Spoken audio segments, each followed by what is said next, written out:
യേശുക്രിസ്തു എന്ന വ്യക്തിയിൽ വിശ്വസിക്കുക എന്ന് പറഞ്ഞാൽ എന്തെങ്കിലും തലകൊണ്ട് വിശ്വസിക്കുക എന്നുള്ളതല്ല.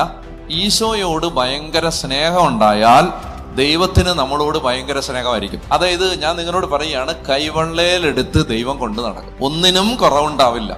വേണ്ടതെല്ലാം സമയാസമയത്ത് ദൈവം എത്തിച്ചു തരും.